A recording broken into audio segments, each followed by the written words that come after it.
Fascist Yunus বাংলাদেশে আমাদের যে 3 লক্ষ 3 কোটি আমাদের মুজিব সৈনিকদের বাংলাদেশ সাধারণ মানুষকে যেভাবে খুন করতেছে এবং অত্যাচার নিপীড়ন করতেছে, এদের বিরুদ্ধে প্রতিবাদ জানাতে আমরা শুধুই সেখান থেকে আমাদের কাজ কাম সব কিছু আমাদের ফ্যামিলি ছেড়ে আজকে এখানে এসছে বাংলাদেশ রক্ষা করার জন্য। আমাদের মতো লাখো মানুষ প্রতিবাদ করতেছে, কেননা আজকে বাংলাদেশের পরিস্থিতি, আমাদের সোনার বাংলাদেশকে এই খুনি ইউনূসগণ আমাদের বাংলাদেশকে আজকে ধ্বংস করে দিয়েছে। আজ বাংলাদেশকে রক্ষা করতে বাংলাদেশের মানুষ উঠে উঠেছে। ইনশাআল্লাহ বেশি দিন নয়, এই খুনি ইউনূসের একদিন বেশি দিন নয়, খুনি ইউনূস পতন হবে। আমাদের সুদিন ইনশাআল্লাহ আসবে, বাংলাদেশের মানুষ আবারও হাসি মুখে হাসবে, হাসি মুখে যে হাসিনাকে আবারও ফিরিয়ে আনবে। জয় বাংলা, জয় বঙ্গবন্ধু, জয় বেশি গান বলি, জয় যুক্তরাষ্ট্রকে বলি। যুক্তরাষ্ট্র ছাত্রলীগ, যুক্তরাষ্ট্র স্বেচ্ছাসেবক লীগ, যুক্তরাষ্ট্র মহিলা আওয়ামী লীগ প্রত্যেকটি সহযোগী সংগঠন বাংলাদেশ আওয়ামী লীগ যুক্তরাষ্ট্র শাখার নেতৃত্বে আজকের এই জাতিসংঘের সামনে বিক্ষোভ প্রদর্শন করছে। আপনারা জানেন সুৎখোর মহাজন ইউনূস, তার বিরুদ্ধে সবাই এখানে দল মত নির্বিশেষে জুতা নিক্ষেপ করছে, ডিম থেরাপি দেওয়া হচ্ছে, আপনারা দেখতে পাচ্ছেন।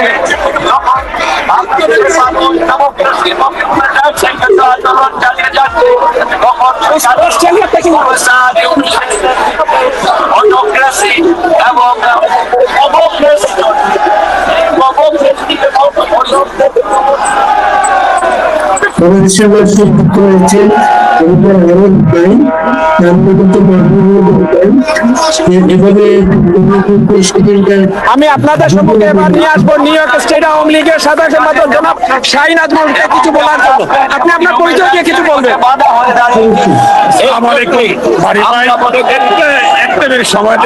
আমাদের আওয়ামী লীগের সাধারণ সম্পাদক সিলেটের কৃতি সন্তান টানা 3 বার সাধারণ সম্পাদক হিসেবে দায়িত্ব পালন করেছেন, বক্তব্য দিচ্ছেন। আমি তার বক্তব্য শেষ হওয়ার সঙ্গে সঙ্গে আমি ভাই আপনাকে ধন্যবাদ জানাই সকল পক্ষ থেকে দিচ্ছি। মনে হয় সালাম ভাই, এম এ সালাম আমাদের ওসমানী নগরের। আমি আবার ওনাকে সংযুক্ত করছি, আমি ওনাকে আবার সংযুক্ত আপনাকে যুক্তরাষ্ট্র আওয়ামী লীগের সভাপতিকে দিয়ে দিই। কার্যক্রম আজকে বাংলাদেশে নিষিদ্ধ করা হচ্ছে। আমরা অত্যন্ত দুঃখের সাথে বলছি, বাংলাদেশ আওয়ামী লীগের মূল ডেমোক্রেটিক প্রসেস ইন বাংলাদেশ। সুতরাং আমরা মনে করি এই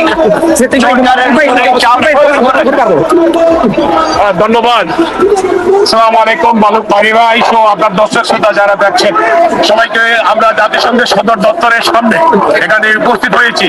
বাড়ি ভাই, আপনাকে আপনার যে ভূমিকা, আপনি যে দায়িত্ব পালন করে যাচ্ছেন মহান মুক্তিযুদ্ধের চেতনাকে চিরজাগ্রত করার জন্য, প্রবাস থেকে বাংলাদেশের মুক্তিযুদ্ধের চেতনাকে আমরা এখানে যুক্তরাষ্ট্র আওয়ামী লীগের 3 বারের সভাপতি, প্রতিষ্ঠাতা সাধারণ সম্পাদক, সাবেক ছাত্র নেতা সালাম ভাইকে উপস্থিত রেখে বলতে পারি, আজকের যে উপস্থিতি যুক্তরাষ্ট্রের ইতিহাসে জাতিসংঘের সদর দপ্তরের সামনে এত মানুষ কখনো সমবেত হননি। এতে প্রমাণ করে ইউনূস সাহেবের জনপ্রিয়তা প্রবাসীদের কাছে মোটেই নেই। তাকে অবশ্যই পদত্যাগ করতে হবে। ইউনূস সাহেবকে পদত্যাগ করে এই বাংলাদেশের সংবিধানের কথা অনুসারে একটি অবাধ, সুস্থ, নিরপেক্ষ নির্বাচনের জন্য তত্ত্বাবধায়ক সরকারের কাছে ক্ষমতা হস্তান্তর করে সকল রাজনৈতিক দলকে নিয়ে একটি অবাধ, সুস্থ, নিরপেক্ষ নির্বাচনের এই সমাবেশের দাবি। আপনাকে ধন্যবাদ বাড়ি ভাই। খোদা হাফেজ। জয় বাংলা, জয় বঙ্গবন্ধু, জয় শেখ হাসিনা। ধন্যবাদ। আমি আপনাদের সম্মুখে চেষ্টা করব যুক্তরাষ্ট্র আওয়ামী লীগের সভাপতি জনাব সিদ্দিকুর রহমান সাহেবকে নিয়ে আসার জন্য। একটু সময় উনি একটি লাইভ ইয়েতে আছেন, আমি আপনাদের সংযুক্ত করে দিচ্ছি।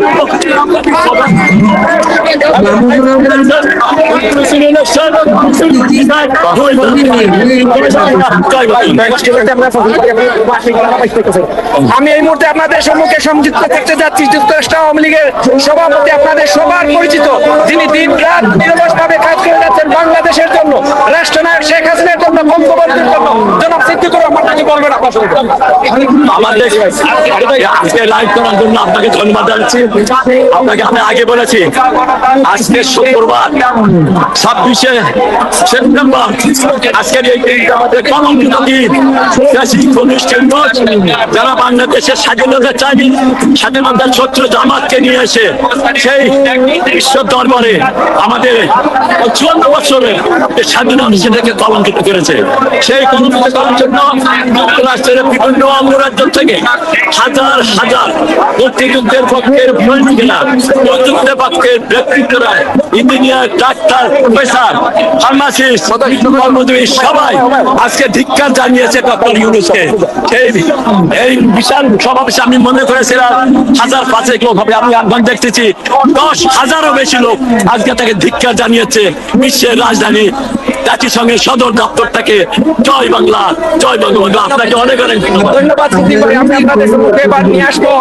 ভাই আপনার কথা আমি শুনতে পারবো না, এখানে হাজার হাজার মানুষ, তবে আমি চেষ্টা করবো আপনাকে আরো কাউকে দিতে। এখন নিউ ইয়র্ক মহানগর আওয়ামী লীগের আমাদের সিলেট হবিগঞ্জের কৃতি সন্তান এমদাদ ভাইকে আমি চাবো সংযুক্ত করতে আপনার সাথে ইতিমধ্যে। এমদাদ ভাই, হ্যাঁ এমদাদ ভাই শুনতে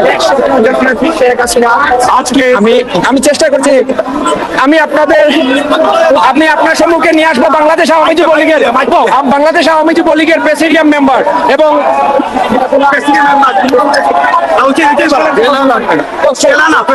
মেম্বার যুবলীগের আমাদের রফিক ভাই।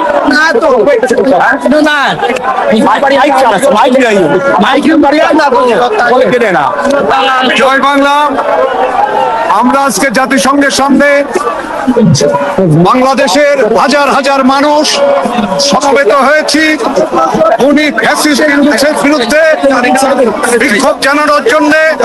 আমাদের একটাই কথা, ইউনূস অবৈধভাবে ক্ষমতা দখল করেছে, গণতন্ত্রকে ব্যাহত করেছে, স্বাধীন সার্বভৌম বাংলাদেশকে পাকিস্তান বানানোর অপচেষ্টায় মত্ত রয়েছে। আমরা বিশ্ববাসীকে আজকে জানিয়ে দিতে চাই, বাংলাদেশের মুক্তিযুদ্ধের সপক্ষের শক্তি যতদিন আছে, এই বাংলাদেশে পাকিস্তানের ভাবাদর্শ কায়েম করতে দেওয়া হবে না। ইউনূসকে বাংলাদেশ থেকে বিতাড়িত না করে মুক্তিযুদ্ধের সপক্ষের শক্তি রাজপথ ছাড়বে না। ইনশাআল্লাহ বিজয় হবে বাংলাদেশের মুক্তিযুদ্ধের সপক্ষের শক্তির, বঙ্গবন্ধু আদর্শের সৈনিকদের। জয় বাংলা, জয় বঙ্গবন্ধু, জয় হোক মুক্তিযুদ্ধের, জয় হোক মুক্তিযুদ্ধের চেতনা। ধন্যবাদ ভাই, আমি আপনার কথা শুনতে পারবো না, আমি আপনাকে চাচ্ছি আরেকজনকে আমি ব্লুটুথ লাগাই পরে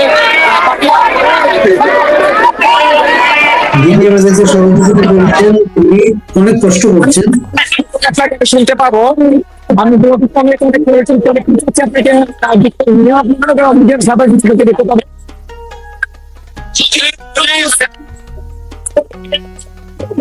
এখানে আজকে হাজার হাজার মানুষের, যখন আমাদের বাংলাদেশ আওয়ামী লীগ ক্ষমতায় ছিল তত মানুষ হয়নি কখনো জীবনে।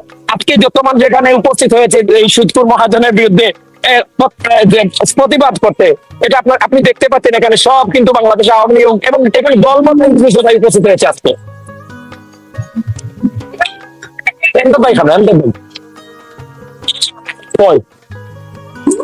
মাহবুবুর রহমান, আপনাকে একটা জিজ্ঞাসা আমাদের, বুঝতে পারছেন বাবু?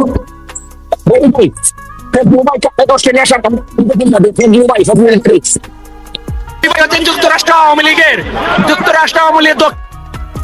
ডাক্তার রবি ভাই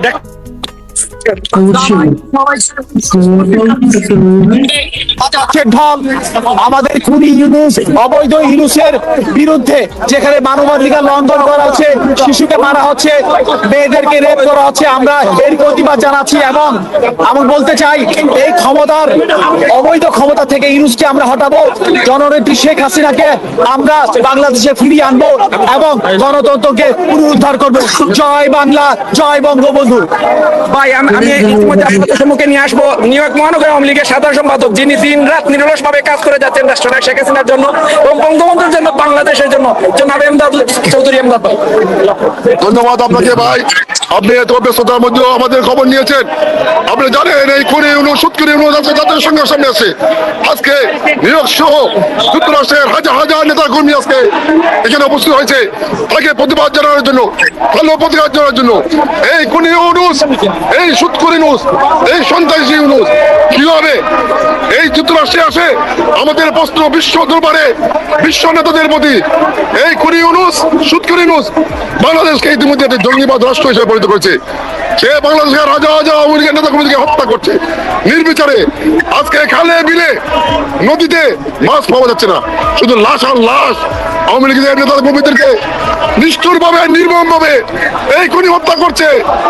এই খুনি ইউনূস আমাদের রাস্তার ঠিকানা, বিশ্বাসের ঠিকানা 32 নম্বর জ্বালিয়ে পুড়িয়ে শেষ করে দিয়েছে। আজকে আমাদের হাজার হাজার কমিতে বাড়িঘর জ্বালিয়ে দিয়েছে। এই খুনি ইউনূস, সুৎখোর ইউনূসকে আমরা অচিরেই বাংলাদেশ থেকে বিতরণের জন্য বাধ্য করব। আমাদের প্রাণপ্রিয় নেত্রী, বিশ্ব নেত্রী জননেত্রী শেখ হাসিনাকে যতদিন পর্যন্ত বাংলাদেশে সসম্মানে ফিরিয়ে আনবো, আমরা প্রবাসে আমাদের আন্দোলন চালিয়ে যাবো। আপনাকে অনেক ধন্যবাদ। জয় বাংলা, জয় বঙ্গবন্ধু। আপনাকে অনেক ধন্যবাদ। ফজলু ভাই, এখন আপনি কিছু বললে আমি শুনবো, আমি বিলটতে লাগিয়ে দিলাম, এখন আপনি বলতে পারেন কি? আপনি মামুনুল রহমান, আপনি একটু কথা বলছিলেন আপনি আমাদের ক্ষমতা থাকতেই মানুষগুলো আসলে এখন আসলো কেন? আজকে যারা এসেছে এরা কখনো দল থেকে সুবিধাভোগী নয়, এবং এরা সত্যিকারে আওয়ামী লীগ প্রেমী এবং বঙ্গবন্ধু প্রেমী, বাংলাদেশে বিশ্বাসী। যারা বাংলাদেশকে বিশ্বাস করে, যারা বঙ্গবন্ধুকে বিশ্বাস করে, যারা বঙ্গবন্ধুকে বুকে লালন করে, বুকে ধারণ করে, রাষ্ট্রনায়ক শেখ হাসিনাকে তারা বুকে ধারণ করে, তারাই আজকে এখানে এসে দেশের প্রেমে, বঙ্গবন্ধুর প্রেমে, রাষ্ট্রনায়ক শেখ হাসিনার প্রেমে। এরা কখনো দেশ দল থেকে কোনো সুবিধা নেয়নি। আর যারা দল থেকে সুবিধা নিয়েছে আজকে তারা এখানে কেউ উপস্থিত নাই। আপনি যদি ধরেন 100% মানুষ সুবিধা নিয়েছে বাংলাদেশ আওয়ামী লীগ ক্ষমতা থাকালীন সময়, তার 90% মানুষ এখানে আজকে আসেনি। আমরা যাদেরকে নিউ ইয়র্কে দেখেছি যারা অনেক সুবিধা নিয়েছে, অনেক ধরনের সুবিধা, তারা আজকে কেউ এই জায়গায় উপস্থিত হয়নি, 1% উপস্থিত হয়নি। কিন্তু আজকে যারা এখানে উপস্থিত হয়েছে তারা কেউ সুবিধা বুঝে আওয়ামী লীগের না, হৃদয়ে বঙ্গবন্ধুকে ভালোবাসে, হৃদয়ে আওয়ামী লীগকে ভালোবাসে, হৃদয়ে রাষ্ট্রনায়ক শেখ হাসিনাকে ধারণ করে, বহন করে। এটাই প্রমাণ হচ্ছে আজকের এই জনস্রোত এবং জনসমুদ্র। আপনি আবারও দেখেন এখানে অলমোস্ট আমাদের প্রোটেস্টের শেষের দিকে আপনি দেখতে পাবেন এই মাঠটা সম্পূর্ণ আজকে লুকারণ্য। এখানে কেউ সুবিধাভোগী কিংবা মাইনরিটি কেউ নাই। আওয়ামী লীগ এমন একটি দল, আওয়ামী লীগ যতবার পরিবর্তনে গেছে ততবার মাথা উঁচু করে দাঁড়িয়েছে। তার যে রিজার্ভ ফোর্স আওয়ামী লীগের আছে, সেই ফোর্স যদি বলে যায় তখন মাথা উঁচু করে দাঁড়ায় আওয়ামী লীগের রিজার্ভ ফোর্স। এটাই হচ্ছে আওয়ামী লীগের রিজার্ভ ফোর্স। আওয়ামী লীগ ক্ষমতায় আসলে হবে সুবিধাভোগী আসলে, কিন্তু আওয়ামী লীগ ক্ষমতা পেয়ে গেলে রিজার্ভ ফোর্স মাথা উঁচু করে দাঁড়ায়। এটি হচ্ছে আওয়ামী লীগের বৈশিষ্ট্য, আওয়ামী লীগের সংজ্ঞা। আওয়ামী লীগ বারবার মাথা উঁচু করে বাংলাদেশে দাঁড়াবে, তার প্রমাণে আজকের জনফোর্স। আপনি জিজ্ঞেস করতে পারেন নেক্সট কোন প্রশ্ন থাকলে, আমি এখান থেকে জানিতে চাচ্ছি। আপনি একটু আপনি নেতা সিদ্দিকুর রহমান বা ওনাদের একটু জিজ্ঞেস করবেন আজকের কর্মসূচির পরে ওনাদের পরবর্তী কর্মসূচিটা কি? আমি জিজ্ঞেস করে আপনাকে এখানে দিচ্ছি আবার। সিদ্দিক ভাই, এখানে যে মামলা হয়েছে যেটা মামলার আপডেটটা কি? এই মামলায় আমিও সামনে বলা হচ্ছে, কিন্তু সম্পূর্ণ আমি তো প্রেসিডেন্ট ছিলাম মামলা করার জন্য। আমি চার বসেছি, আমাকে বলছে তোমাকে হিট করছে না, তোমার তুমি ইন্ডিভিজুয়াল না, এনি কাইন্ড অফ রিপোর্ট। আপনি যদি ফিজিক্যালি ড্যামেজ হন, ফিজিক্যালি কেউ আপনাকে আঘাত করে, তাহলে নিউ ইয়র্কে মামলা হবে। আপনি অস্ট্রেলিয়া থাকেন, আপনার ভালো একটা অভিজ্ঞতা আছে, যদি কাউকে কেউ আঘাত না করে ফিজিক্যালি, এখানে মামলা হয় না। আর সবচেয়ে বড় হচ্ছে আমাদের, আমি জানি না আমরা কেন এই মামলা করি না আক্তারের বিরুদ্ধে। সে এই দেশে ভিজিটর, সে কেমন করে এখানে স্টেশনে যোগ দিয়েছে, সেদিন সে একটা মিছিল দিয়েছে 1 মিনিট হোক আর 2 মিনিট হোক, সে অবৈধভাবে মিছিল দিয়েছে, তাকে সাথে সাথে গ্রেপ্তার করতে। কিন্তু আমি জানি না কেন এখান থেকে এই অবস্থার কিন্তু নেয়নি।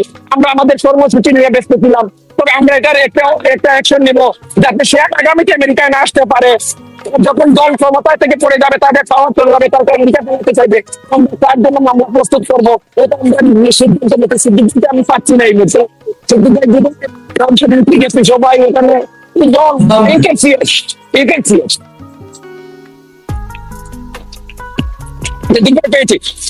বাড়ি বাড়ি আবার জিজ্ঞাসা যাবে আপনি আগামীতে কর্মসূচি পেতে দিন। আগামীতে কর্মসূচি আপনাকে আমি 4-5 ঘন্টা পরে জানাবো। এখন একটি কর্মসূচি নেয়নি, নেতা কর্মীরা খুব উৎফুল্ল, সারা বাংলাদেশ জনগণ উৎফুল্ল এবং নেত্রী আমাকে জানিয়েছে she is very happy what we are doing him in front of the UN.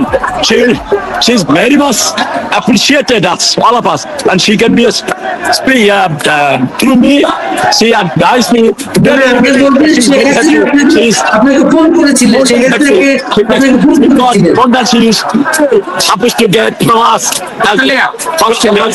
Guys, Bangladesh, American, USA, জয় বাংলা, জয় বঙ্গবন্ধু। বদলু ভাই, এখানে কথা বলার মতো অবস্থা নাই, এখানে মানুষ সবাই আছে।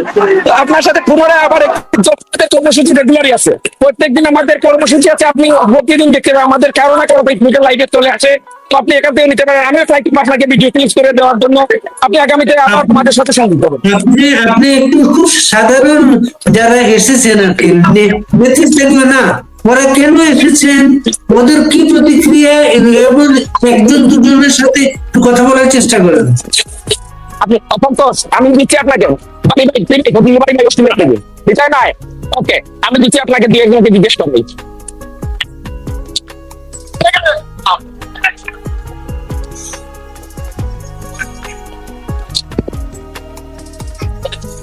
যারা আমাদের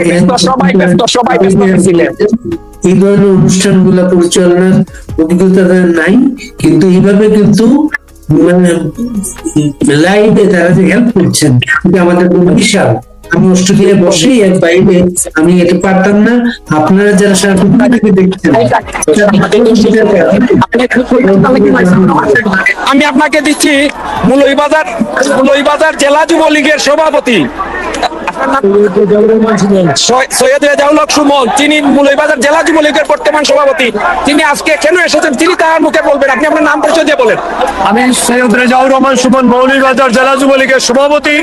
5 আগস্টের পর থেকে বাংলাদেশ আজকে যেভাবে সন্ত্রাসের রাষ্ট্রে পরিণত হয়েছে, জঙ্গিবাদে পরিণত হয়েছে, তারই প্রতিবাদের জন্য আজকে আমি 5 আগস্টের পর আজকে আমার বাড়িঘর সবকিছু ধ্বংস করেছিল এই জামাত বিএনপি সংগঠন।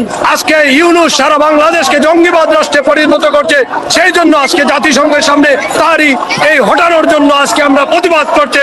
আজকে আমরা মিশিগান থেকে নিয়ে এসেছি। জয় বাংলা, জয় বঙ্গবন্ধু। আমি আরেকজন দিচ্ছি, তিনি হচ্ছে আমার সংগঠন বাংলাদেশ আওয়ামী যুবলীগ যুক্তরাষ্ট্রের সারা মিশিগানের স্টেটের সাধারণ সম্পাদক আব্দুল জার আহমেদ। তিনি বলবেন তিনি কেন এসেছেন আজকে। তুমি না আজকে সেই জায়গা। আসসালামু আলাইকুম, আমার নাম ফরহাদ আহমদ গুলজার। আমি সুদূর মিশিগান স্টেট থেকে, মিশিগান যুবলীগের পক্ষ থেকে আসছি। আমরা এসেছি বাংলাদেশের বর্তমান যে অবস্থা। একটা কথা, সেটা হচ্ছে যে এখানে হাজার হাজার মানুষ এখানে এসছে, দেখতে পাচ্ছেন। মানে এটা না দেখলে বিশ্বাস করতে পারবেন না যে মানুষ মুক্তির জন্য, মানুষের যে সারা জীবন আমি দেখে এসেছি, শুনে এসেছি যে মানুষ মুক্তির অন্বেষণে খুঁজতে থাকে। আজকে চোখের সামনে দেখতে পাচ্ছি যে মানুষ এখানে এসছে। বিশ্বাস করেন, অনেক মানুষ আছে যারা বাংলাদেশ আওয়ামী লীগ বা ছাত্রলীগ যুবলীগ কিছুই করে না, একদম সাধারণ মানুষ এসেছে শুধুমাত্র ইউনূসের প্রতি একটা ঘৃণা প্রদর্শনের জন্য। তারা মনে করেছে এই জায়গাতে আসলে হচ্ছে ইউনূসের প্রতি তাদের জমে থাকা ঘৃণা এবং ক্ষেত্র বিশেষে থুতু নিক্ষেপ করতে পারবে, তারা এখানে এসেছে। আমি একজনকে দেখেছি একটা জুতা দিয়ে 10 মিনিট ধরে ইউনূসের ছবির মধ্যে জুতা দিয়ে পিটাচ্ছে। সে জানে ইউনূসের তাতে হয়তো গায়ে লাগবে না, কিন্তু তার যে মানসিক শান্তি, ইউনূসকে পিটিয়ে, এইটা না দেখলে বিশ্বাস করতে পারবেন না। এখানে প্রত্যেকটা মানুষ এই মুক্তির জন্য এসেছে, মুক্তিযুদ্ধের বাংলাদেশের জন্য এসেছে। আজকে যেহেতু ফাইনাল ডে, ওনাদের আজকে জাতিসংঘ অধিবেশন শুরু হয়েছে এবং ডক্টর ইউনূস ওখানে বক্তৃতাও দিচ্ছেন এবং স্টানবাজি করছেন। উনি নাকি শুনলাম বাংলায় বক্তৃতা দিচ্ছেন। উনি তো ইংরেজিতেও দিতে পারতেন। তো সাচ থিং, উনি আসলে যেসব কর্মকাণ্ড করছেন, প্রতিটা জিনিসই আমাদেরকে বুঝতে হবে যে উনি যে একটা মাস্টার মাইন্ড, উনি যে একটা ক্রিমিনাল মাইন্ড, সেটা প্রতিটা পদে পদে উনি ওনার কর্মকাণ্ড দিয়ে বুঝিয়ে দিচ্ছেন। তো আজকের অধিবেশন এবং ওনার ভাষণ এবং ওনার সাথে যারা গেছেন তাদের কর্মকাণ্ড, প্রত্যেকটা জিনিস যদি আপনারা দয়া করে একটু খুঁটিয়ে চিন্তা করি, বিশ্লেষণ করি, তাহলে বুঝতে পারবো আসলে উনি কেন গেছেন, কি করছেন এবং এটার জন্য বাংলাদেশের ভবিষ্যৎ আসলে কোন দিকে যাচ্ছে। সো এই জিনিসগুলো নিয়েই নিউ ইয়র্কবাসী এবং আশেপাশের দেশ এবং ইউরোপ, আমেরিকা, কানাডা, আমেরিকার অন্যান্য প্রভিন্স থেকে আমাদের সতীর্থরা গেছেন। মুক্তিযুদ্ধের পক্ষের শক্তি আর আওয়ামী লীগ তো আছেই, তারা যে প্রতিবাদ জানাচ্ছেন। তো এই মুহূর্তে কি হচ্ছে সে খবরটা পাইনি, কারণ সবাই আসলে ওই জায়গাটাতেই ব্যস্ত। কেউ ফোন ধরেননি, কেউ অন দ্য ওয়েতে আছেন। অনেক সময় সাবওয়েতে থাকলে কানেকশন পাওয়া যায় না, ট্রেনের ভিতরে থাকলে, সেটাও একটা রিজন। তো আমি কয়েকজনকে ফোন করেছিলাম, আমি কাউকে রিচ আউট করতে পারিনি। সো লেটেস্ট খবর এই মুহূর্তে আমি হয়তো বলতে পারবো আগামী কালকে বা পরে, বা আপনারাও জানতে পারবেন সোশ্যাল মিডিয়ার মাধ্যমে। জানি যে আরেকটা বিষয় জানি, অলরেডি আপনি বলছিলেন তিনি বক্তৃতা দিচ্ছেন, যেটা স্বভাবত যিনি যেভাবে বক্তৃতা দেন সেভাবেই বক্তৃতা দিচ্ছেন। তিনি ইতিমধ্যে তার বক্তব্যের যে অংশটুকু আমার শোনার সুযোগ হয়েছিল, তাতে তিনি বলেছেন যে আগামী নির্বাচন ফেব্রুয়ারিতে হবে এবং নির্বাচিতরা সংস্কার কাজ সংস্কার করবেন, যে সংস্কার তারা করে যাচ্ছেন সেটা তিনি করবেন। তিনি বলছেন যে সার্ককে পুনর্জীবিত করতে হবে, সার্ককে পুনর্জীবিত করতে হবে, কিন্তু সার্ক পুনর্জীবিত হচ্ছে না। এইটারই তিনি জাতিসংঘে আবারও বক্তব্য দিয়েছেন। তারপরে উনি বলেছেন যে অর্থ পাচার হয় বাংলাদেশ থেকে, সেই অর্থ পাচার উদ্ধার করার জন্য তিনি জাতিসংঘের সহযোগিতা, জাতিসংঘ কিভাবে সহযোগিতা করতে পারে আসলে অর্থ পাচার নাকি এগুলো বক্তৃতা দেওয়ার জন্য দিচ্ছেন। সার্কের দক্ষিণ এশিয়ার 7টি দেশটি সার্ক, এই সার্ক জাতিসংঘের এখানে কি ভূমিকা আসলে? বিপুল ভাই, এখানে অনেকগুলো ব্যাপার আছে। আমি একটা ব্যাপার প্রথমে বলতে চাই, সেটা হচ্ছে যে অর্থ পাচার নিয়ে যে ওনাদের ন্যারেটিভস ছিল বা অর্থ পাচার নিয়ে, হ্যাঁ বাংলাদেশের অর্থ যদি বিদেশে পাচার হয়ে থাকে, যদি না হয়েছে হয়তো আমি তো জানি না, কারণ ওনারা 14 মাসে সেরকম কংক্রিট কোনো রিপোর্ট আমাদের কাছে জমা দিতে পারেন না, আমাদের কাছে মিন্স বাংলাদেশের মানুষের কাছে। সুতরাং এখন এটা ডাউটফুল। ওনারা যে পরিমাণ বিলিয়ন বিলিয়ন ট্রিলিয়ন ট্রিলিয়ন ডলারের কথা বলেছেন পাচার হয়েছে, সেরকম কোন রিপোর্ট আমরা পাইনি। বাট যে অর্থের হিসাবটা আমরা জানি, উনি যে ওনার করটা মওকুফ করে দিলেন, ওনার যে অর্থসাদের সাজাটা উনি নিজেই মুখপাত করে দিলেন, ওনার যে অর্থ উৎস ইনকাম করেন সেটার উৎস এবং অর্থের যে বিবরণ, উনার কত ইনকাম, কি সমাচার, কি লেনদেন, উনি যে বাংলাদেশের মানুষের কাছে এখনো পর্যন্ত পেশ করেন নাই, সেই অর্থগুলার কি হবে? মানে উনি কি ওনার অর্থের বিষয়গুলাকে ইনক্লুড করে বলেছেন পাচার টাচার? আমরা তো শুনি উনি বিদেশে অনেক ডোনেশন করেন, কিভাবে করেন, কোথা থেকে এই টাকাটা আসে, ওনার ইনকামের উৎস কি, ওনার টাকার পরিমাণ কত, উনি তো সেগুলো কিছুই বলেন না। তো সেগুলো মানে এগুলাকে উনি ইনক্লুড করেছেন, নিজেকে ইনক্লুড করেছেন ওই যে অর্থ পাচার নিয়ে যে ওনার বয়ান, সেখানে কি ওনার নিজের অর্থের ব্যাপারটাও ইনক্লুডেড আছে? সে প্রশ্নটা আমি বাংলাদেশের মানুষের কাছে রাখতে চাই, এক। আর দ্বিতীয় কথা হচ্ছে সার্ক নিয়ে উনি এত উতলা কেন? সার্কে যে দেশগুলো আছে সেটা তো আমাদের এদিককার দেশ, সেটা নিয়ে তো জাতিসংঘের কিছু করার নাই। প্রতিটা এটা আমাদের অঞ্চলের, এটা একটা 7টা দেশ নিয়ে বোধহয়, না বিপুল ভাই? হ্যাঁ, তো ওইটা ইনঅ্যাক্টিভ হয়ে আছে, ওটাকে অ্যাক্টিভ দক্ষিণ এশিয়া, ওখানে তো পাকিস্তানও আছে, তাই তো? হ্যাঁ, এবং ওটা ইনঅ্যাক্টিভ হয়ে আছে কারণ উনি চাচ্ছে পাকিস্তান আর উনার ভাই, ওনারা 2 ভাই পাকিস্তান বাংলাদেশ যেন আরো ভাবে উজ্জীবিত হয়ে আরো কিছু করতে পারে। ওটা যে উনি মানে ব্যাপারটা আপনি বোঝার চেষ্টা করেন। পূর্ববর্তী সরকার মাথা উঁচু করে বাংলাদেশকে রিপ্রেজেন্ট করেছে। বাংলাদেশ সমান সমান ছিল অন্য যত বড় রাষ্ট্রই হোক, সেটা আমেরিকা হোক, রাশিয়া হোক, চায়না হোক, ইন্ডিয়া হোক, এই তো বড় বড় রাষ্ট্রগুলো, ইউরোপ, ইংল্যান্ড হোক, আই টু আই কথা বলা। আর ওখানে যে উনি মনে হয় ভেউ ভেউ করে কামতেছেন আর কমপ্লেন করতেছেন, ওয়াই? বাংলাদেশকে তো আপনি লেট ডাউন করতে পারেন না, আপনার যেটা ইচ্ছা আপনি করেন না। আপনি বাংলাদেশকে যে পৃথিবীর বিশ্বের মানুষের সামনে লেট ডাউন করছেন, এটা তো একটা লেট ডাউন করার বিষয় না। সার্ককে উজ্জীবিত করতে হবে, জাতিসংঘ সার্ককে উজ্জীবিত করতে পারবে? মানে এইগুলো কথাবার্তা, উনার কথাবার্তা শুনলে না, উনি কি ডক্টরেট ডিগ্রি ধারণ করলেন, উনি কি এত পড়াশোনা করলেন, কি অর্থনীতিবিদ, মানে মানুষকে কি উনি ফুল মনে করেন? উনি তো মানুষকে ফুল মনে বানাচ্ছেন প্রতিনিয়ত। গ্রামের একটা কৃষকও তো ওনার এই সব বুঝে গেছে। উনি বলতেছেন যে ওখানে যে বলতেছেন সার্ককে উজ্জীবিত করতে হবে। হ্যাঁ, সার্ককে উজ্জীবিত করলে ওনার সুবিধা, কারণ ওনার ভাইটা একটু শুয়ে পড়ে আছে তো মাটির মধ্যে, পাকিস্তান একটু হয়তো দাঁড়াইতে পারবে, বিভিন্ন ফোরামে যায় একটা প্ল্যাটফর্ম আবার সক্রিয় হবে, সেই প্ল্যাটফর্মে যায় ইন্ডিয়া আর পাকিস্তান পাশাপাশি বসে কথা বলতে পারবে। আমি এটাই বুঝি। ওনার সার্ক নিয়ে এত অস্থির কেন? আর উনি অস্থির হলে উনি এখানে বসে উনি ইন্ডিয়াকে উনি যে এই দিককার সার্কের যে 7টা রাষ্ট্র সেই রাষ্ট্রদের সাথে কথা বলার উনি চেষ্টা করুক, বলো যে চলো আমরা আমাদের এই ইয়াটাকে সংগঠনটাকে উজ্জীবিত করি। ওটা তো জাতিসংঘের কিছু করার নেই, আমেরিকার কিছু করার নেই।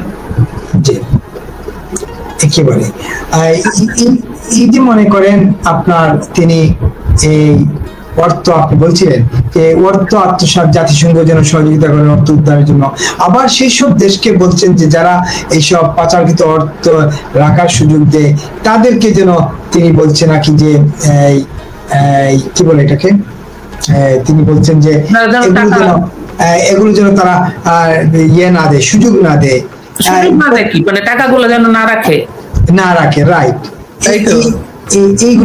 এইগুলা দিয়ে কি বার্তা দিলেন এই দেশের জন্য আসলে?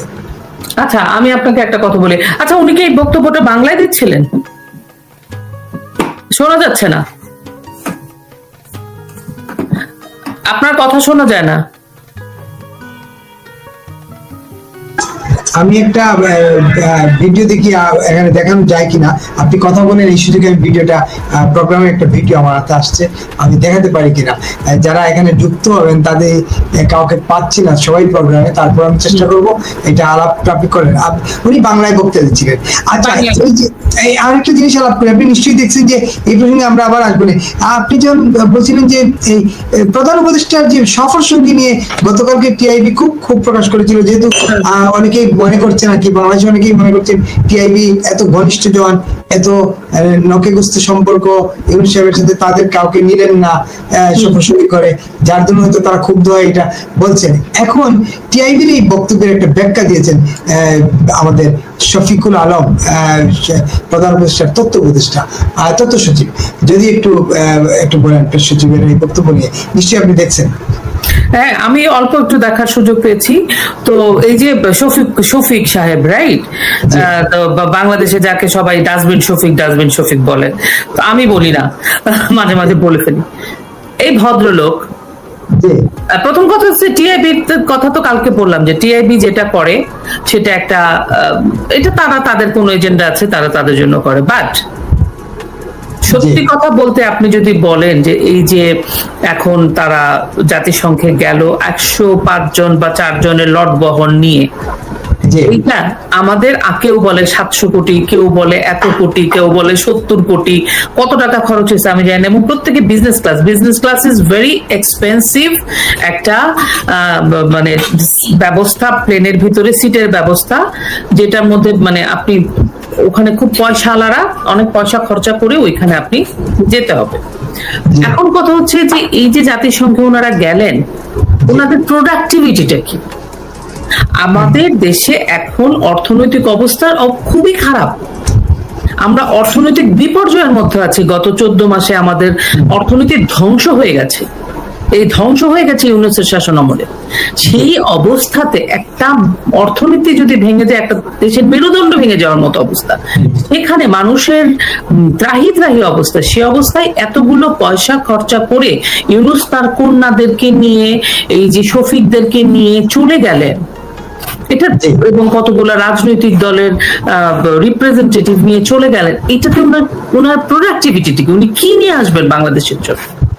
আচ্ছা এটা তো একটা প্রশ্ন না, কোনো সাফল্যতা নেই। টিআইবির যে জ্বলুনিটা হয়েছে সেটা হয়েছে ওনাদেরকে যদি একজনকে নিয়ে যেত, ইফতেখারুজ্জামানকে যদি নিয়ে যেতেন, তাহলে টিআইবি চুপ করে থাকতো, কোনো কথা বলতো না। এটা আমার মনে হয় আর কি। জি, আমাকে শোনা যাচ্ছে? হ্যাঁ শোনা যাচ্ছে।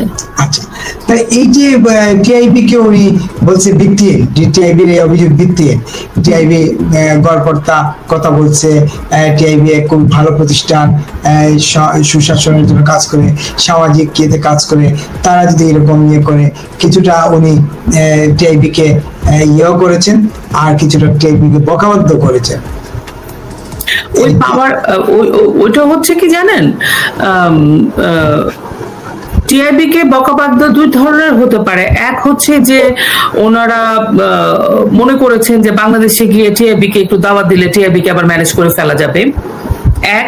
আর শফিক সাহেব তো উঠতে একটা মিথ্যা কথা বলেন, বসতে একটা মিথ্যা কথা বলেন, এবং দমে দমে ওনার অধ্যত্ব,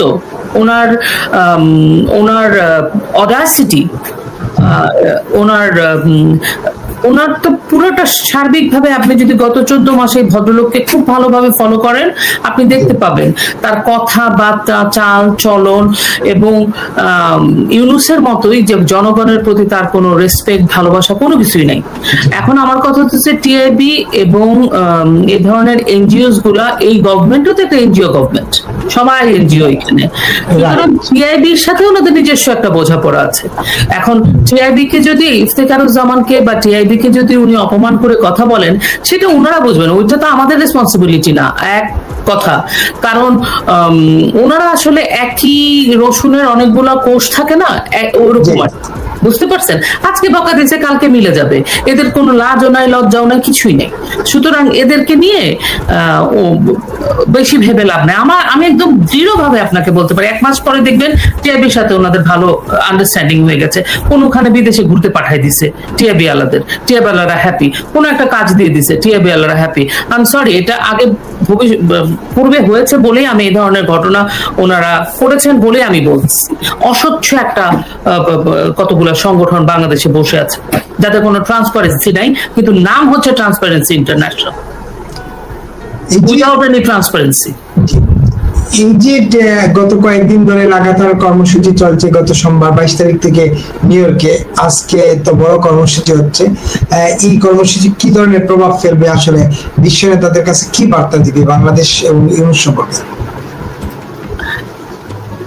এই যে কর্মসূচিটা চলছে, আওয়ামী লীগ অনেক ভালো কর্মসূচি করছে, বাট আমি ভেবেছিলাম আরেকটু ভালো যদি হতো ওদের পোস্টারিং, যেটা আমি আওয়ামী লীগের এমনিতে তো বলার সুযোগ হয় না, আমার তো কোনো কারোর সাথে ওইভাবে যোগাযোগ নেই, আরো সুন্দর করে আরো ভালোভাবে পোস্টারিং গুলো আরেকটু ভালো করে করলে হয়তো ভালো হতো। কিন্তু ওভারঅল বাংলাদেশের মানুষের, কারণ আপনি তো প্রবাসীদেরকে আপনি ভোটার তালিকায় ভুক্ত করছেন, তার মানে কি প্রবাসীদেরকে তো আপনি ফেলে দিতে পারবেন না, ওরা তো বাংলাদেশি মানুষ বাই বর্ন। সুতরাং বাংলাদেশি মানুষের যে অনাস্থা আছে, এবং বিদেশিরা কিন্তু এগুলো খুবই ভ্যালু করে, বিদেশিদের কাছে আধাটা ঘন্টার অনেক দাম। সেখানে যখন দেখছে এতগুলা 7টা 10টা দিন যাবত এখানে হোটেল ভাড়া করে, ঘর ভাড়া করে, এয়ারবিএনবি ভাড়া করে, কেউ আরভি মানে বড় ধরনের ট্রাক টাইপের নিয়ে এসছে, যেটার ভিতরে বিছানা টিছানা সব আছে, সেগুলো এখানে পার্ক করে ওরা থাকে, ভাড়া করে এসে শুধু জাস্ট সে নো টু ইউনূসকে কালো পতাকা দেখানোর জন্য এবং ইউনূসের অ্যাট্রোসিটিকে তুলে ধরার জন্য বিশ্ব মানচিত্রে এতগুলা মানুষ যখন এসে এখানে জমায়েত হয়েছে, এবং এতগুলো দিন এবং রাত যাবত এখানেই পড়ে আছে বিভিন্ন প্রান্ত থেকে পৃথিবীর বাঙালিরা এসে, তার মানে এখানে একটা সিগনিফিক্যান্ট মেসেজ গেছে। সেই মেসেজটা হচ্ছে ইউনূসকে বাংলাদেশের মানুষ চায় না, এবং বিদেশিরা এটা খুব ভালোভাবে আমলে আনবে। আমার মনে হয় এটা দেখা যাবে। বিদেশি মানে আমি বলতে চাচ্ছি যারা নীতি নির্ধারণ করে, সবাই কিন্তু তাকিয়ে আছে। আবার শোনা যাচ্ছে না, আমি আমার ভিডিওটা দেখার জন্য মাইক্রোফোন অফ করেছি। আমরা একটা বিষয়ে আলোচনা করতে চাই, আমরা চেষ্টা করতেছি, আমাকে যিনি যুক্ত হওয়ার কথা ছিল নিউ ইয়র্ক থেকে, তিনি একটা মেসেজ দিচ্ছেন যে এই মুহূর্তে যুক্ত হওয়ার কোনো পরিবেশ নেই আসলে উনি প্রোগ্রামে। তাহলে আমরা একটু শর্ট করে ফেলি, আমারও আজকে আমরা একেবারে শেষ পর্যায়ে চলে আসি। আপনি একটা জিনিস দেখছেন যে ডাকসু নির্বাচনের ব্যালট পেপার নীলক্ষেত থেকে পাওয়া গেছে, নীলক্ষেতে ব্যালট পেপার প্রিন্ট হয়েছে। এইটা নিয়ে ইতিমধ্যে আমরা আগে থেকেই জানি নির্বাচন নিয়ে নানা বিতর্ক হচ্ছিল, এবং নির্বাচন যে প্রশ্নবিদ্ধ সেটা বলা হচ্ছিল, এটা আরো প্রমাণিত হলো এখন। এরপর কি আর ডাকসু থাকবে কি বলে মনে হয়, থাকবে বলে মনে হয় কি আপনার? ধন্যবাদ, একটা সুন্দর প্রশ্ন করেছেন আপনার। সত্যিই কিন্তু আমি বলেছিলাম, এটা অবশ্য জাহাঙ্গীরনগরের নির্বাচনের পরে বলেছিলাম যে নির্বাচনের সমস্ত কিছু লাইক এই যে ব্যালট পেপার যেখান থেকে প্রিন্ট হচ্ছে, সিসিটিভি ক্যামেরা যেখানে আছে, প্রিজাইডিং অফিসার, পুলিং এজেন্ট, সমস্ত কিছু জামাত কর্তৃক নিয়ন্ত্রিত। দেখেন এতদিন পরে নীলক্ষেত থেকে কিন্তু ঠিকই এই ব্যালট পেপার গুলো বের হয়ে আসছে, ঠিক আছে? তার মানে কথাটা যেটা আমরা শুনেছিলাম, আমাদের কাছে যে তথ্যটা এসেছিল সেটা মিথ্যা নয়, তাই না? এখন এই নির্বাচনটাকে আপনি কি বলবেন? ডাকসু নির্বাচনটাকে আপনি কি বলবেন? এই যে ডাকসুকে তারা এই যে বিতর্কিত করে ফেললো, ওর থেকে নির্বাচনটা না হতো, এবং এ থেকে আপনি যে ফেব্রুয়ারিতে যে তারা যেন তেন করে একটা নির্বাচন করতে চায়, মুক্তিযুদ্ধের পক্ষের শক্তি, আওয়ামী লীগ সবাইকে বাইরে রেখে, অ্যাবভ 60% পিপলকে আপনি বাংলাদেশ নির্বাচনের বাইরে রেখে যে আপনি নির্বাচনটা করতে চান, সেটাই কিভাবে করতে চান আপনি? জাতিসংঘে যে বাংলায় বলতেছেন যে আপনি নির্বাচন করতে চান, তো এগুলো থেকে আপনি আসলে কি, আমাদের বাংলাদেশের মানুষের এগুলো থেকে একটা নিজেদের একটা ন্যারেটিভ বাইর করতে হবে। আসলে ন্যারেটিভস তো না, একটা সারমর্ম বের করতে হবে। আসলে দুইটা নির্বাচন, ডাকসু এবং জাকসু কিভাবে করেছে, এবং এটার ভবিষ্যৎটা আগামী নির্বাচন, সংসদ নির্বাচন যদি এই ধরনের ডিজাস্টার ডক্টর ইউনূস তার গ্যাংকে নিয়ে করে ফেলতে পারে, বাংলাদেশের জন্য ভয়াবহ একটা বিপর্যয় নেমে আসবে। আমি ছোট্ট একটা এক্সাম্পল আপনাকে দিই। এই যে একটা মিটিং এর একটা ইয়ার ছবি, ভিডিও খুব প্রচার হচ্ছে বাংলাদেশের মিডিয়া গুলাতে, ওই যে ছেলেটাকে ডিম মারলো সেই ছেলেটা ইউনূস দেখা করতে গেছেন, একটা মিটিং ছিল বোধহয়, না ওইটা? হ্যাঁ, তো কোন দেশের জানি ছিল ভদ্রমহিলা, বেলজিয়ান, রাইট বিপুল ভাই? জি জি জি। ওই যে হ্যান্ডশেক করলেন না, আচ্ছা, আখতার হোসেন, দক্ষিণ কোরিয়ার সাবেক পররাষ্ট্রমন্ত্রী ছিলেন তিনি, এখন এশিয়াটিকের কি একজন পদধারী আর কি। যেটাই হোক, এই যে উনি এই যে ছেলেটা যে হ্যান্ডশেক করলো না, এটাকে কি আপনি খুব ভালোভাবে, অনেকে বাহবা দিচ্ছেন, বাহবা দেওয়ার বিষয়? আমরা কি ইসলামিক রাষ্ট্র যে আমরা পুরুষ নারী হ্যান্ডশেক করব না? আমরা কি আফগানিস্তানে থাকি? এই যে কতগুলা সাইন সিমটম তারা পৃথিবীর মানচিত্রে আমাদেরকে মুসলিম রাষ্ট্র হিসেবে এবং কট্টরপন্থী রাষ্ট্র হিসেবে প্রমাণ করার চেষ্টা করছে, এগুলার ভবিষ্যৎ কিন্তু ভালো না বিপুল ভাই, বুঝছেন? আমরা আমাদের বাংলাদেশের চরিত্র হারাচ্ছি। আমাদের তো একটা চরিত্র আছে, অসাম্প্রদায়িক রাষ্ট্র, সেই রাষ্ট্রের চরিত্র কাঠামো আমরা নষ্ট হয়ে যাচ্ছে এই ধরনের কতগুলা পোলাপাইনের কারণে, এবং ইউনূস তাদের নেতৃত্ব দিচ্ছে। একটা বয়স্ক লোক কতগুলা চ্যাংড়া ছেলে পেলেকে নিয়ে ওনারা বিশ্ববাজারে ঘুরে ঘুরে এইসব করছে। আমার বাংলাদেশটার জন্য খুব খারাপ লাগে। আমি একজন মুক্তিযোদ্ধার সন্তান, আমরা তো এরকম দেশ চাইনি। আমাদের বাবা দাদারা তো এই ধরনের দেশের জন্য যুদ্ধ করে না, আমাদের মা খালারা তো সম্ভ্রম হানি এই জন্য করে নাই। শুধুমাত্র এই লোকগুলা ক্ষমতায় যাবে আর দেশটাকে যা ইচ্ছা তাই করে ফেলবে। একেবারেই এই যে মনে করেন এই তো ডাকসুতে নির্বাচিত সমাজসেবা সম্পাদক ছিল আখতার হোসেন, এবং এরা বেশিরভাগই আসলে মাদ্রাসা থেকে আসা, ঢাকা বিশ্ববিদ্যালয় এখন যারা নেতৃত্বে ডাকসুতে আছে বা আগে ডাকসুতে ছিল অধিকারী মাদ্রাসা থেকে আসে। কিন্তু ডাকসু নির্বাচনে যে ব্যালট পেপার আর আপনার পেল পাওয়ার ফলে এই নির্বাচনের গ্রহণযোগ্যতার কতটুকু থাকলো? ডাকসু বাতিল করা উচিত কিনা? অবশ্যই বাতিল করা উচিত, অবশ্যই বাতিল করা উচিত। এখন এই বাতিলটা আপনি কেমনে করে করবেন? এখন তো বাংলাদেশে চলছে জোরজার মুল্লুকতার। 16 বছর জোরজার মুল্লুকতার বলে নাই, কারণ আমরা কথা বলতে পারছি দাঁড়ায় থেকে, আমরা বলতে পারছি এটা আমরা চাই, তখন আমাদের হইছে। সুতরাং এখন তো জোরজার মুল্লুকতার, এটা করতে পারে ছাত্ররা, যারা অন্যান্য দল থেকে নির্বাচনে দাঁড়িয়েছিল ডাকসুতে, তারা এটা করতে পারে, প্রতিবাদটা করতে পারে যে এই ডাকসু নির্বাচন বাতিল করা হোক, এই ডাকসু আমরা মানি না। সেই ওয়াকআউটটা তারা করতে পারে, আমরা তো করতে পারি না। আমরা বলতে পারি, উই ক্যান অ্যাওয়্যার পিপল। তরুণ প্রজন্মকে যদি না জেগে ওঠে তাহলে আমরা তো জাগাতে পারবো না। একবার তো জেগে দেশটাকে নষ্ট করে দিছে, এখন আরেকবার জেগে দেশটা ঠিক করুক। এটা তো শুরুতেই বলছে, এটা তো একদম দেওবন থেকে আমরা বলতেছি, তাই না বিপুল ভাই? যে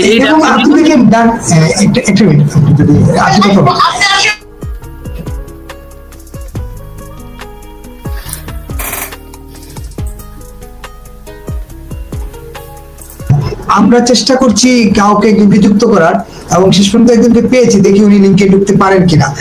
ঢুকলে আমরা ওনাকে পাবো আর কি, ওনাকে বলছি পরে লিঙ্ক আছে, উনি সম্ভবত না নাহিদা নাসের ইয়াসমিন, আশা করছি উনি ঢুকতে পারবেন। এই যে ডাকসু নির্বাচনের কথা বললেন, এইটা তো মানে জাতীয়, আপনি আগে জাতীয় নির্বাচনের কথা বলছিলেন, এটা জাতীয় নির্বাচনের হয়ে গেল কিনা, মহড়া হলো কিনা, কিভাবে জাতীয় নির্বাচনে করা হবে? হ্যাঁ, জাতীয় নির্বাচনে তারা তাদের প্ল্যান মতো আগাচ্ছে। জাতীয় আমি তো শুরু থেকেই বললাম যে এটা এখান থেকে আমরা জাতীয় নির্বাচনের একটা ঝলক দেখতে পাচ্ছি। জাতীয় নির্বাচনটা তারা আসলে কিভাবে করবেন, তাদের প্ল্যান কি, এইটা আমরা এই ঝলকটা তাদেরকে দেখতে পাচ্ছি। এখন কথা হচ্ছে যে আমরা এই নির্বাচনটা হতে দিব কিনা ইউনূসের আন্ডারে, ইউনূস এই নির্বাচনের করার মতো যোগ্যতা রাখে কিনা। মানে মানুষের, যেটা একটু আগে বলছিলাম যে মানুষের প্রতিবাদ বা স্পেশালি আমি একটা জিনিস জানি, আমি যেহেতু বিদেশে থাকি, বিদেশে এই যে প্রতিবাদটা হলো, এই যে মানুষের জমায়েত হলো, সবাই সবার কাজ কাম বাদ দিয়ে, এবং এটা তো প্রত্যেকে পয়সা খরচ করে, কারণ এখানে বিদেশে কিন্তু একটা ডলারের অনেক দাম। বিপুল ভাই, আপনি তো কিছুটা খবর রাখেন, এখানে কিন্তু অনেক কষ্ট করে আমরা আর্ন করি, সেখানে নিজেদের অর্থায়নে নিজেরা হোটেল ভাড়া করতে হয়েছে, খাবারের ব্যবস্থা করতে হয়েছে। এই যে এতগুলো মানুষ, হাজারে হাজারে মানুষ যখন নিউ ইয়র্কে গেল, জাতিসংঘের সামনে গিয়ে প্রতিবাদ করছে, এটার একটা প্রতিফলন আমি মনে করি আগামী সময়টাতে খুব দ্রুতই বাংলাদেশের মানুষ দেখবে, যে কারণ ইউনূসকে প্রতি যে অনাস্থা বাংলাদেশের মানুষ দেখাচ্ছে বা প্রদর্শন করছে এই মুহূর্তে, এই হাজার হাজার মানুষ যে নিউ ইয়র্কে, সেটা বিদেশিদের জন্য একটা বিরল ঘটনা, এবং বাংলাদেশের মানুষ কে অন্যভাবে দেখবে, এবং বাংলাদেশে যে আসলে কি ঘটছে, এখানে মত প্রকাশের কোনো স্বাধীনতা নাই, সংবাদপত্রগুলো কোনো খবর দিতে পারে না, ফেসবুক, টুইটার, ইনস্টাগ্রাম বা এক্সে কোনো খবর দিলে ইউনূস বাহিনীর বট বাহিনী যে বলা শুরু করে, এগুলো সব প্রোপাগান্ডা যে নয়, আজকের দিনটার থেকে ওরা আবার বিদেশি মিডিয়াগুলো অন্যভাবে দেখা শুরু করবে, কারণ বিদেশিদের মনস্তত্ত্বটা, বিদেশে যেহেতু আমি চাকরি করি, আমি জানি ওনারা কিভাবে ভাবে। সো আপনি দেখতে পাবেন খুব দ্রুতই একটা বিশাল কোনো পরিবর্তন, আমার ধারণা আছে। ইউনূস যত চালাকি করুক, এই ধরনের জাতিসংঘ ইউনূসকে বাঁচাতে পারবে না, মানে ক্ষমতায় রাখতে পারবে না, আর কি এটা বলতে চাচ্ছি। আচ্ছা, এই ধরনের মানে যখন প্রতিবাদ হয়, রেডি হয়, ডেমনস্ট্রেশন হয়, তখন আসলে এটা প্রভাব পড়ে আন্তর্জাতিক পর্যায়ে, একদম প্রভাব পড়ে। ইউরোপ আমেরিকায় তো ইউনূস সাহেবের বন্ধু মহল সবাই, রাষ্ট্রযন্ত্র যারা চালান, রাষ্ট্রযন্ত্র যারা আছেন, সবাই তো তারই বন্ধু মহল। না, এটা কিন্তু একদম ঠিক নয়, কারণ এই যে আমরা কথা বলছি, আমাদের বন্ধুরাও যেমন আছে, আমাদের অবন্ধুরাও কিন্তু আছে যারা আমাদের খুব একটা পছন্দ করেন না। সুতরাং একটা মানুষের সবই বন্ধু আন্তর্জাতিক মহলে, সেটাই যদি হবে, তাহলে ইউনূসের তো এই তো বেকায়দা অবস্থা না। ইউনূস একাই খুব ডাটের সাথে প্রহরী লাগতো না, অন্যান্য রাজনৈতিক দলকে ঢাল হিসেবে, বর্ম হিসেবে আনতে হতো না, ইউনূস একাই চলে আসতে পারতো। সুতরাং ইউনূসের সবাই বন্ধু আছে, ব্যাপারটা তা নয়। অনেক সময় অনেক কথা আছে যেটা আমরা আমাদের পৌঁছাতে পারি না, বিকজ আমাদের দেশে মত প্রকাশের কোনো স্বাধীনতা নেই, ফ্যাসিজমের চূড়ান্ত অবস্থায়, সংবাদপত্রগুলো কোনো খবর ছাপতে পারছে না। যখনই আমরা কোনো সোশ্যাল মিডিয়ায় একটা সত্যি ঘটনা পাবলিশ করতে দেখি বা পাবলিশ করি, সাথে সাথে বট বাহিনী এসে রিপোর্ট করে ওটাকে নেগেটিভ বানিয়ে দেয়। তারপরেও কিন্তু আন্তর্জাতিক মিডিয়া, আপনি একটু ইন্টারন্যাশনাল খবরগুলো দেখেন, আপনি জানতে পারবেন। শুধু যে আমাদের পাশের মিত্র রাষ্ট্র ভারতের কথা বলছি তা কিন্তু নয়, পৃথিবীতে আপনি ইউরোপিয়ান ইউনিয়ন বলেন, আমি দেশ ধরে ফ্রান্স, বেলজিয়াম, আমেরিকা, বহু এবং আমেরিকার একজন জার্নালিস্ট আছে মাইকেল রুবিন, উনি কিন্তু ফার্স্ট ইউনুসকে এক্সপোজ করেছিলেন। হ্যাঁ, আমাদের ডিপ স্টেটের কে এক্সপোজ করেছিলেন, ডিপ স্টেট যে পয়সা দিচ্ছে এটা কিন্তু ফার্স্ট উনি করেছিলেন, একজন আমেরিকান, সো যিনি আগে পেন্টাগনে কাজ করতেন। সো এটা ঠিক নয় যে সবাই ইউনুসের বন্ধু। ইউনুসের অর্থ থাকতে পারে, ইউনুসের ওই যে বললাম উনি সবাইকে বলছেন পাচারকৃত অর্থ, ওনার অর্থের হিসাবটা উনি আগে দিয়ে নেক, আগে নিজের ঘর থেকে তুমি স্বচ্ছ হওয়া শুরু করো। সো ইউনুসের অর্থ থাকতে পারে, ইউনুসের লবিস্ট ফার্ম থাকতে পারে, অনেক কথা বাজারে প্রচলিত আছে, কিন্তু দিন শেষে সত্যটাই জিতবে, ন্যায়টাই জিতবে, বাংলাদেশের মানুষ জিতবে, এতটুকুন আমি আপনাকে বলতে পারি, এবং আমরা খুব দ্রুতই হয়তো এটা দেখতে পাবো। অবশ্যই একেবারে শেষ, আমরা 1 মিনিটের মধ্যে শেষ করতেই চাই। সেটা হচ্ছে তাহলে শেষ ওই জায়গায় যেতে চাই আর কি, যে আগে একটা আলোচনা ছিলাম এর মধ্যেই নাহিদ আছে ঢুকেছিলেন আমাদের সঙ্গে যুক্ত হয়েছিলেন, যে তাইলে ঢাকা বিশ্ববিদ্যালয় ডাকসু নির্বাচনে যে পুরো নীলনকশা কি আপনার কাছে কি মনে হয় যে ওইখানকার যিনি ডিসি যাকে বলা হয় তিনি যে সংগঠনটি জয়ী হয়েছে তাদেরই প্রতিনিধিত্ব করেন, তারই সব